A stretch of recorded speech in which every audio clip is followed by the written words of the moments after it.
कीर्ति संपदा चाहता हूँ, तेरा प्यार ही है पिता चाहता हूँ। यश कीर्ति संपदा चाहता हूँ, तेरा प्यार ही है पिता चाहता हूँ। यश कीर्ति वो है मूर्ख जो तेरी मूरत बनाकर, वो है मूर्ख जो तेरी मूरत बनाकर रचा ढोंग मंदिर में रखते सजा कर। मैं तो दिल के मंदिर में तुझको बिठा कर, मैं तो दिल के मंदिर में तुझको बिठा कर, तुझे हर घड़ी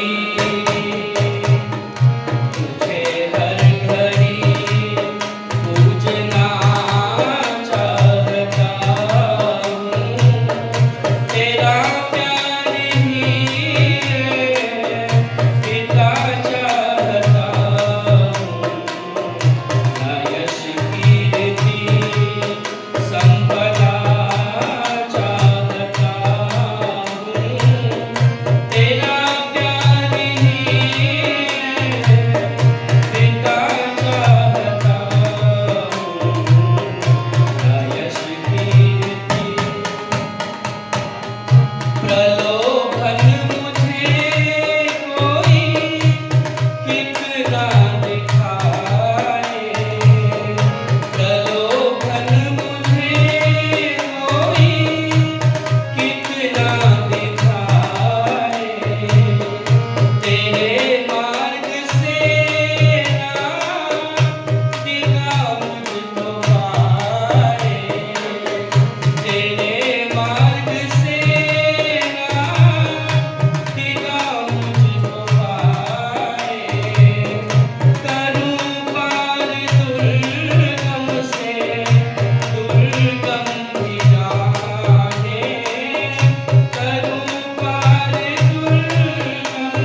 आर्य समाज नेहरू ग्राउंड के इस स्थापना दिवस और प्रेरणा दिवस के उपलक्ष्य में आयोजित इस वार्षिक उत्सव की यह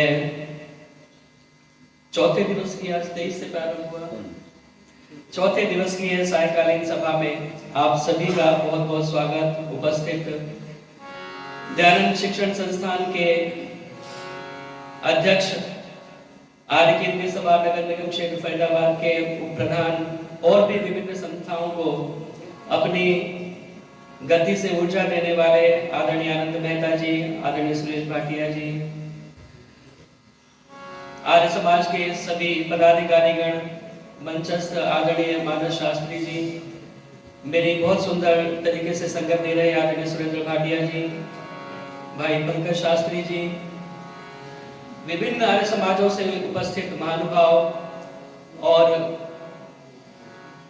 दयानंद शिक्षण संस्थान की सभी अध्यापिकाएं एवं अध्यापकगण, आइए आज 26 जनवरी का कार्यक्रम हम मना रहे हैं और बहुत सुंदर विचार और गीत क्रांतिकारी ओजस्वी आपने सुने भाई पंकज शास्त्री जी से, और बहुत सारे गीत देशभक्ति के गाए जा सकते हैं। गणतंत्र दिवस है, हमें अपने देश के ऊपर गर्व होना चाहिए, गौरव होना चाहिए। भरा नहीं जो भावों से बहती जिसमें रसधार नहीं, भरा नहीं जो भावों से बहती जिसमें रसधार नहीं, वह हृदय नहीं वह पत्थर है जिसमें स्वदेश का प्यार नहीं। जिसको न निज गौरव तथा निज देश का अभिमान है, जिसको न निज गौरव तथा निज देश का अभिमान है, वह नर नहीं नर पशु निरा है और मृतक समान है। हमारा ये भारत देश, इसके ऊपर हम जितना नाच करें, जितना गर्व करें उतना थोड़ा है। आइए गीत बेरमल जी ने बहुत सुंदर लिखा है। राम के बेटे कृष्ण के वंशज, ऋषियों की संतान, तू अपने गौरव को पहचान। राम के बेटे कृष्ण के वंशज, ऋषियों की संतान, तू अपने गौरव को पहचान। राम के बेटे कृष्ण के वंशज, ऋषियों की संतान, तू अपने गौरव को पहचान, तू अपने गौरव को पहचान।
महिलाएं भी हमारे देश की एक से बढ़कर के एक हुई हैं।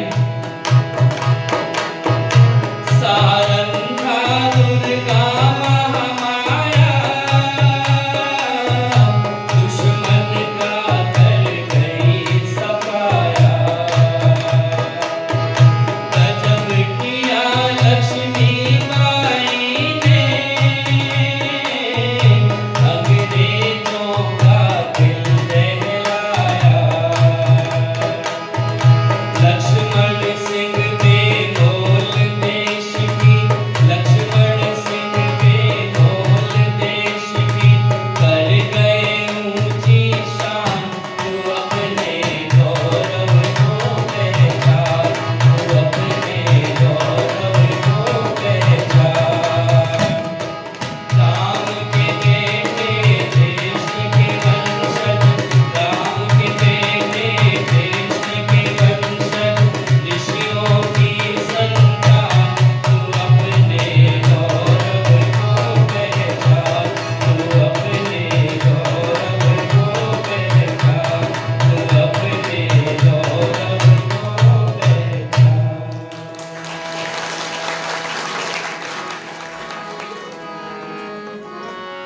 तू अपने गौरव को पहचान। हम राम के बेटे कृष्ण के वंशज हैं। हमारा एक बहुत बड़ी सांस्कृतिक विरासत है जो हमारे पूर्वजों ने हमें सौंपी है। तो उस गौरव, हमें उस विरासत के ऊपर गौरव होना चाहिए, अपनी संस्कृति, अपनी सभ्यता के ऊपर, अपने इतिहास के ऊपर हमें गौरव होना चाहिए। ये देश अपने आप में एक निराला देश है जो कि किन किन विशेषताओं से सुशोभित है। आइए एक इसके ऊपर भी बोलते हुए आगे मैं अपने विषय को फिर बढ़ाऊंगा।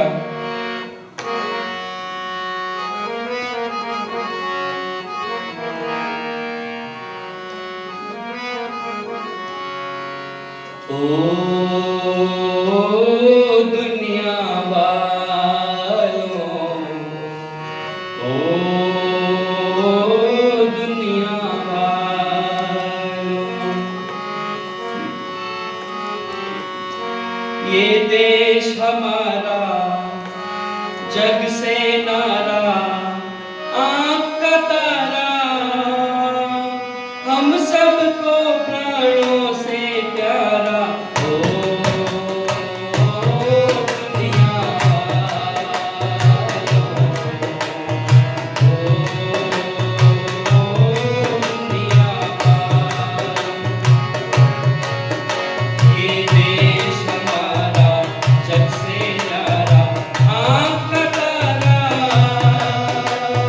हम सबको प्राणों से प्यारा। ओ दुनिया वालों,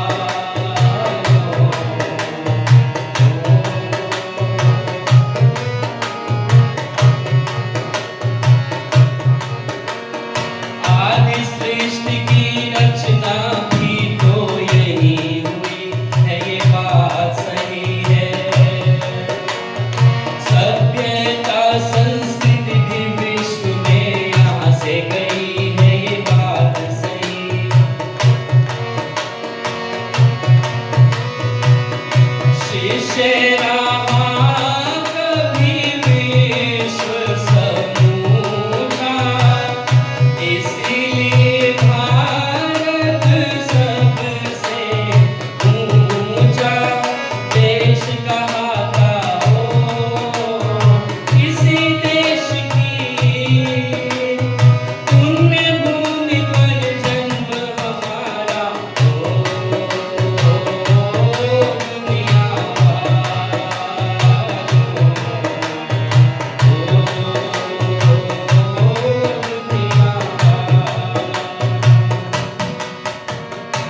चारों तरफ जल निधि और हिमगिरी का घेरा, और एक से बढ़कर के एक ऋषि मुनि महात्मा यहाँ पर हुए, व्यास, पतंजलि, कपिल, कणाद, जैमिनी, गौतम।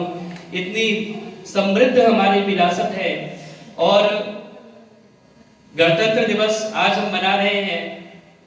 गणतंत्र दिवस हम इसलिए मनाते हैं कि आज के दिन हमारा संविधान जो है वो लागू हुआ, और 26 जनवरी 1950 को ये संविधान लागू हुआ। देश, पंकज शास्त्री जी बता रहे थे, देश आजाद हो गया 15 अगस्त 1947 को। लेकिन उसके बाद किसी भी देश को चलाने के लिए एक संविधान की आवश्यकता होती है, क्योंकि बिना संविधान के चल नहीं सकता। इसकी चर्चा और आगे हम करेंगे थोड़ी सी। तो एक संविधान बनाया गया जिसे बनने में 2 वर्ष 11 महीने और 18 दिन लगे, और 26 नवंबर 1949 को वो संविधान बनकर के तैयार हो गया, एक्सेप्ट हो गया। लेकिन एक डेट हमें चाहिए थी जिस दिन उसे लागू करना है, और उसके लिए वो डेट चुनी गई। जबकि कांग्रेस के अधिवेशन में पूर्ण स्वराज्य की घोषणा की गई थी 26 जनवरी 1930 को, तो 26 जनवरी का दिन इसके लिए चुना गया, और 26 जनवरी 1950 को 2 महीने इंतजार करने के बाद इस संविधान को लागू किया गया। तो ये संविधान एक नियमों का एक समूह है, जिससे पता चलता है कि हम क्या कर सकते हैं, क्या नहीं कर सकते, क्या अलाउड है, क्या नहीं है, क्या किसके अधिकार हैं, क्या किसके कर्तव्य हैं। ये सारी चर्चाएं आप सुनते रहते हैं। देशभक्ति के गीत भी आपने बहुत सारे सुने हैं और सुनते रहेंगे। आज विशेष प्रयोजन हम थोड़ी सी चर्चा अलग हट करके करेंगे। एक संविधान वो जो हमारे देश के लिए लागू किया गया, और एक संविधान वो जो परमपिता परमात्मा ने हम सभी के लिए सृष्टि की आदि में बना करके, इस सृष्टि के साथ हमें बना करके भेजा। तो थोड़ी सी चर्चा हम उस संविधान के बारे में आज करेंगे, जिस संविधान का नाम क्या है? वेद। वेद उस संविधान का नाम है जो परमपिता परमात्मा ने सृष्टि के आदि में बना करके हम सभी के लिए भेजा। क्योंकि थोड़ा सा परिचय आज हम वेद का करेंगे। कहते हैं कि वेद जो है वो ईश्वरीय ज्ञान है, जो परमपिता परमात्मा ने सृष्टि की आदि में सब मनुष्यों के लिए, सब मनुष्यों के व्यवहार के लिए, कि कैसे जीवन जिएंगे, कैसे व्यवहार करेंगे, उसके लिए बना करके भेजा। हम कहते हैं कि वेद ईश्वरीय ज्ञान है। और भी बहुत सारे लोग, बहुत सारी पुस्तकें संसार के अंदर हैं, बहुत सारे धर्म ग्रंथ संसार के अंदर हैं। सभी कहते हैं कि हमारा धर्म ग्रंथ जो है वही ईश्वरीय ज्ञान है। कुरान वाले कहते हैं कि कुरान को अल्लाह ने भेजा और वही ईश्वरीय ज्ञान है, वही जो है हमें सबको मानना चाहिए। बाइबल वाले कहते हैं कि बाइबल जो है वो ईश्वरीय ज्ञान है। तो थोड़ी सी चर्चा आज हम इसके ऊपर करेंगे कि ईश्वरीय ज्ञान होता क्या है, कैसे हम पता लगाएंगे कौन सा ईश्वरीय ज्ञान है। क्या वेद ही ईश्वरीय ज्ञान है, या अन्य कोई पुस्तक, अन्य कोई ग्रंथ जिसको हम ईश्वरीय ज्ञान कह सकते हैं।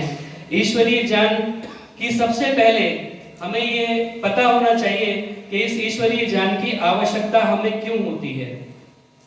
बिना ईश्वरीय ज्ञान के क्या दिक्कत आएगी, ईश्वरीय ज्ञान की आवश्यकता क्यों है।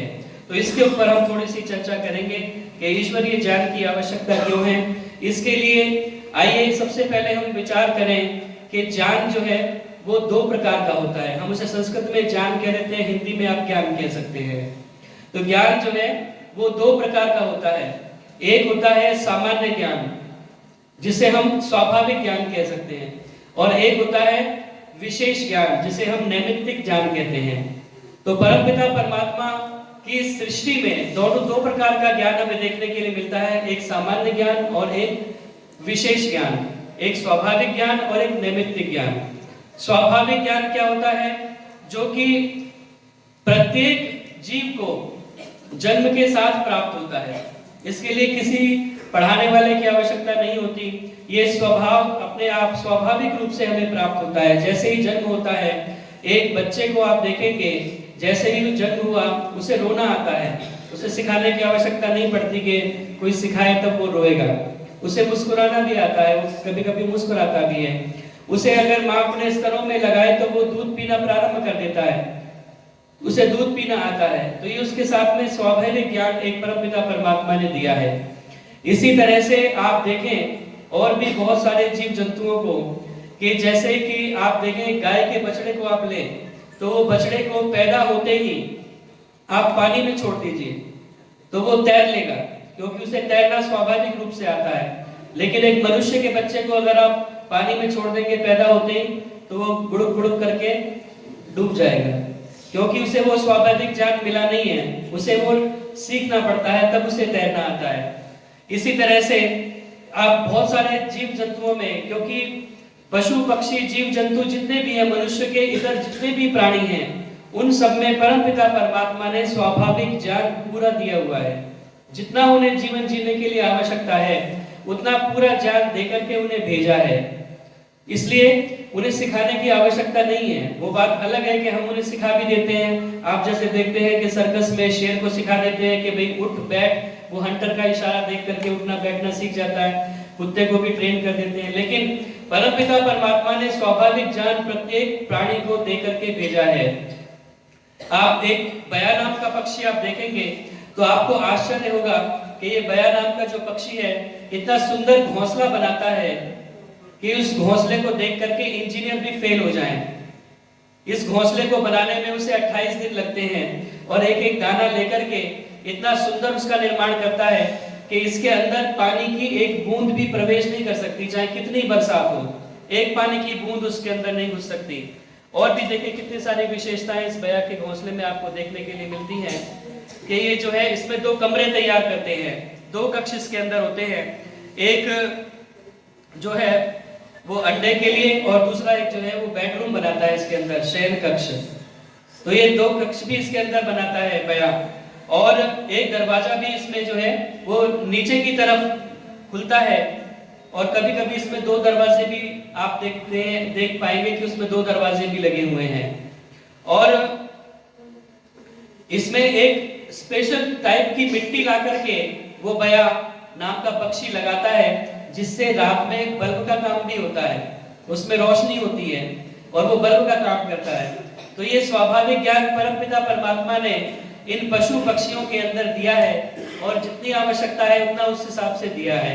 आप एक चींटी को देखेंगे तो चींटी के अंदर एक संग्रह की एक प्रवृत्ति होती है, वो दाना ले करके एक जगह पर इकट्ठा करती जाती है, लेकिन उसे पता है कि ये दाना अगर मैंने साबुत इकट्ठा किया तो ये कहीं उग ना जाए, कहीं ये फल ना जाए, इसलिए वो उनको आधा आधा तोड़ करके तब वो संग्रह करती है। इतना ज्ञान उसके अंदर है, और इतना भी ज्ञान उसके अंदर है कि अगर एक धनिया है, अगर एक धनिये को अगर हम दे दें तो धनिया क्योंकि आधा होकर भी उग जाता है, इसलिए धनिये को वो आधे के भी और आधे 2 टुकड़े करती है।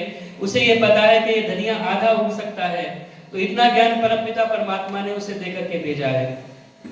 लेकिन जो नैमित्तिक ज्ञान होता है, वो नैमित्तिक ज्ञान हमें किसी से प्राप्त होता है, उसके बिना हम सीख नहीं सकते।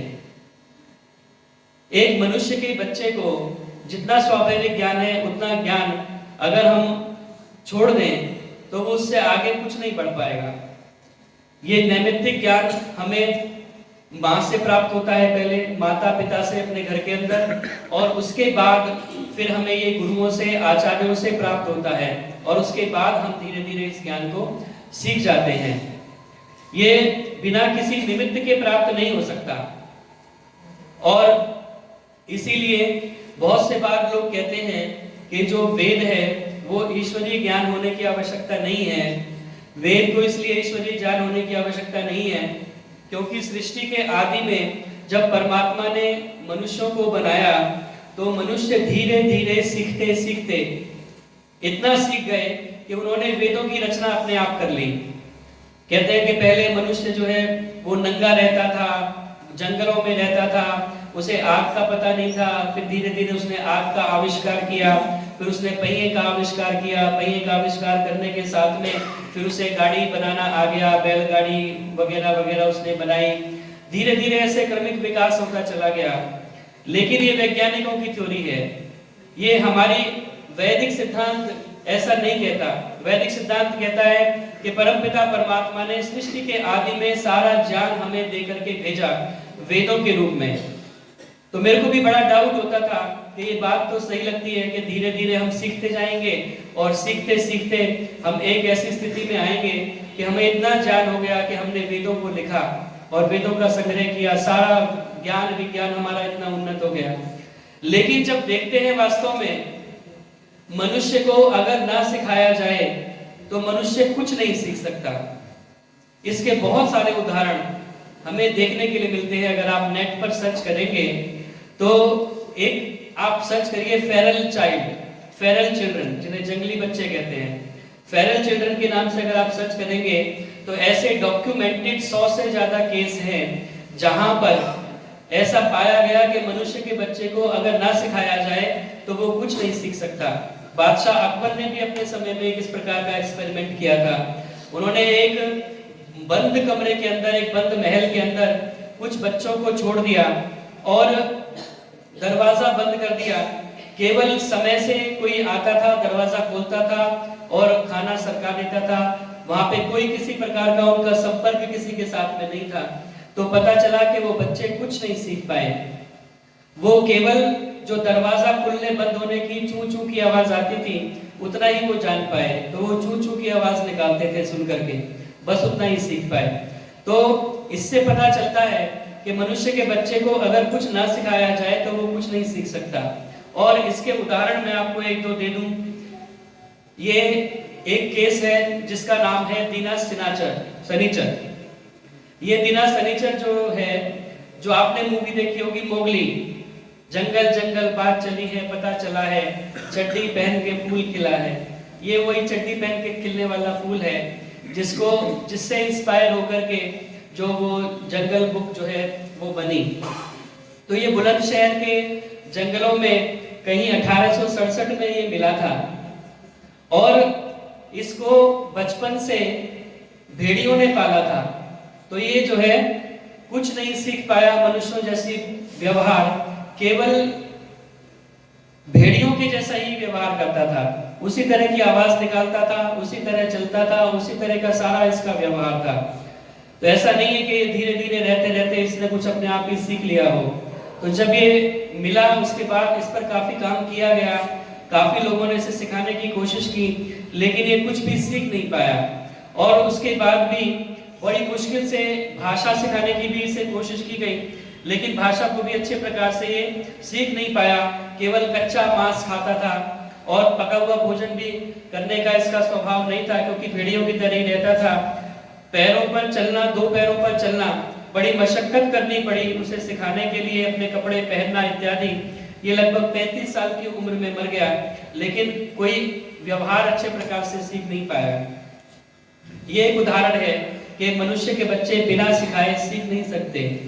और दूसरा एक केस अगर हम देखेंगे तो ये एक लड़की जो है वो 13 साल, इसको इसके पिता ने एक बंद कमरे के अंदर बंद करके रखा। ये जैनी बाइली है, इसको बंद करके रखा और इसके साथ भी वही, क्योंकि ये संपर्क में नहीं आई, ये कुछ भी व्यवहार सीख नहीं पाई। 1971 से 1975 तक लेकर के बहुत सारे रिसर्च इसके ऊपर साइंटिस्ट ने की और उसको ऐसा लगा, साइंटिस्ट कहते हैं कि वो एक ऐसी है जैसे ब्लैंक स्लेट होती है, इसके अलावा कुछ नहीं है उसके अंदर। तो अपने आप से कुछ भी ये सीख नहीं पाई। अभी भी लॉस एंजल्स के अंदर कहते हैं कि ये जीवित है, लगभग 68 साल की इसकी उम्र है, लेकिन स्थिति इसकी अभी भी वही है। एक और अंतिम उदाहरण मैं आपको दूं, उदाहरण बहुत सारे, आप नेट पर सर्च करेंगे तो बहुत सारे डॉक्यूमेंट्स आपको मिल जाएंगे। ये एक लड़की है जिसका नाम है ओक्साना मलाया।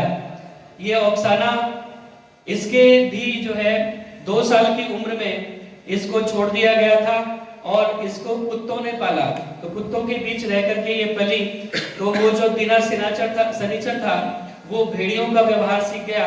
ये कुत्तों के बीच में रही तो ये कुत्तों के जैसा व्यवहार सीखी। तो ये भी 4 पैरों पर चलती थी और ये कुत्तों की तरह ही भौंकती थी, कुत्तों की तरह ही कच्चा मांस खाना और उसी तरह का पूरा क्रियाकलाप इसका था।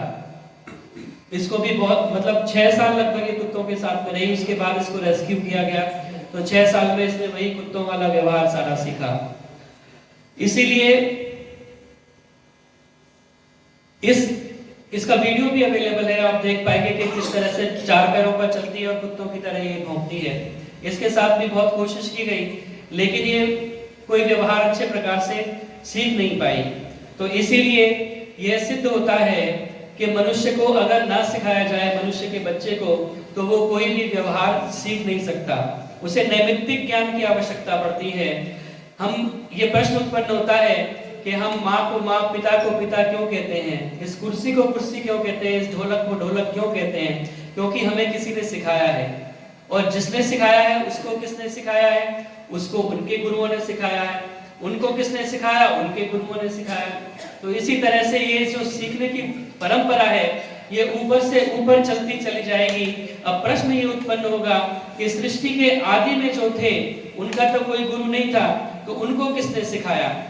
तो इसका समाधान देते हुए योग दर्शन में पतंजलि कहते हैं कि स एष पूर्वेषाम अपि गुरु कालेन नवच्छेदा। कहते हैं कि वो परम पिता परमात्मा वह पहले गुरुओं का भी गुरु था, क्योंकि वो काल की बाध्यता से रहित है। वह परम पिता परमात्मा ही हमारा पहला गुरु था, जिसने हमें वेद रूपी यह ज्ञान दिया, जिससे हम अपने व्यवहार को सीख पाए। तो इससे ये पहली कसौटी है, पहला ये वो है कि हमें ईश्वरीय ज्ञान की आवश्यकता क्यों है, यह पहला कारण है। और दूसरा कारण ये है कि हम देखते हैं संसार के अंदर कि एक बच्चा माँ के गर्भ से पैदा होते हुए ही बहुत सुंदर, बहुत स्वस्थ होता है। दूसरा बच्चा अगर हम देखें तो वो कई बार अपंग पैदा होता है। अब आप ये कहेंगे कि ये जो अपंग पैदा हुआ, इसका क्या दोष था कि ये अपंग पैदा हुआ? तो उसका उत्तर ये मिलता है कि इसके कर्मों का फल था। तो ये कर्मों का फल कहाँ से आया? उसने पूर्व जन्म में कोई ऐसे कर्म किए होंगे, क्योंकि परमात्मा तो न्यायकारी है। परमात्मा पक्षपाती नहीं है कि एक बच्चे को अच्छा बना दिया और दूसरे बच्चे को अपंग बना दिया। उसके कर्मों के अनुसार वो उसको फल देता है। तो ये न्याय व्यवस्था, परम पिता परमात्मा न्याय व्यवस्था के अंतर्गत इस प्रकार का ये करता है।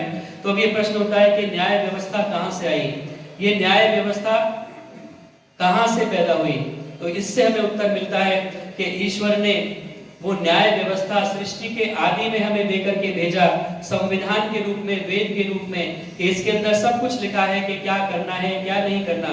अगर हम न्याय व्यवस्था ना रखें, संविधान ना रखें, अगर हमारे देश में, जैसा मैं बता रहा था, संविधान नहीं बनाते, देश आजाद हो गया, ऐसे चलता रहता, पर ऐसे ही चलना पॉसिबल नहीं था जब तक हम संविधान ना बनाएं। हमें ये बताना पड़ेगा कि क्या करना है, क्या नहीं करना। अगर आप एक चोर को पकड़ लेते हैं और उसे दंड देते हैं, तो आप किस आधार पर दंड देंगे?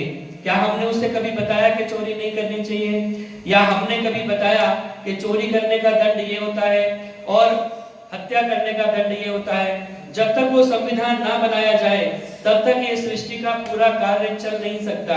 इसीलिए भी यह सिद्ध होता है कि ईश्वरीय ज्ञान की हमें आवश्यकता होती है, क्योंकि ये संसार तभी चल सकता है जब हमारा कोई ना कोई संविधान हो। और साथ में आप एक मैनुअल भी देखते हैं, एक मैनुअल हमें मिलता है। आप एक छोटा सा अप्लायंस भी खरीदें, वॉशिंग मशीन खरीदें, तो साथ में एक मैनुअल आता है कि कैसे उसे ऑपरेट करना है।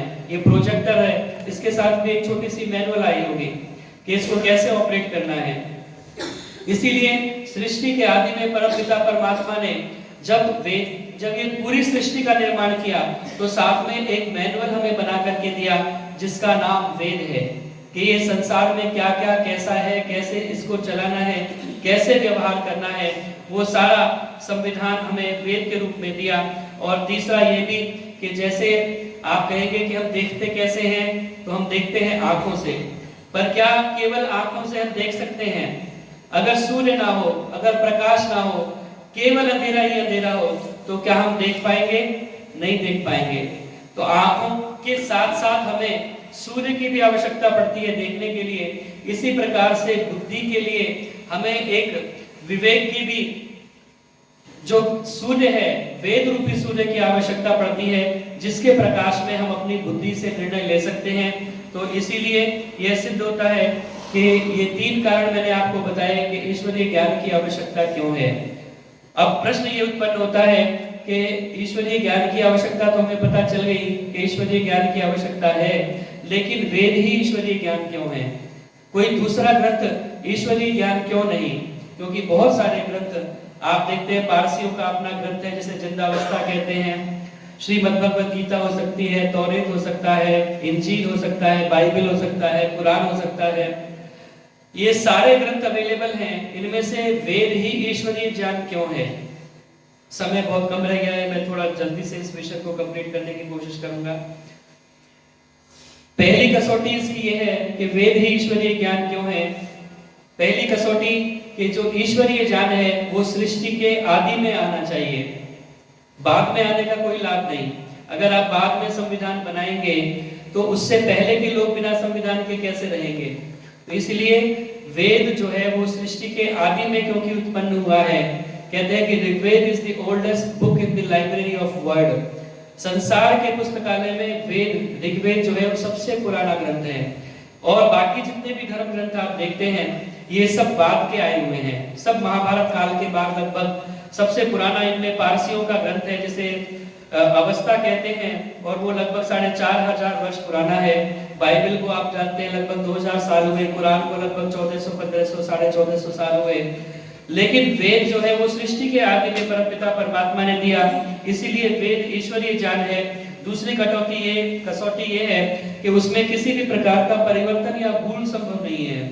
आप ये कहेंगे जी आज तो ये है, कल उसमें चेंज करके हमने बना दिया,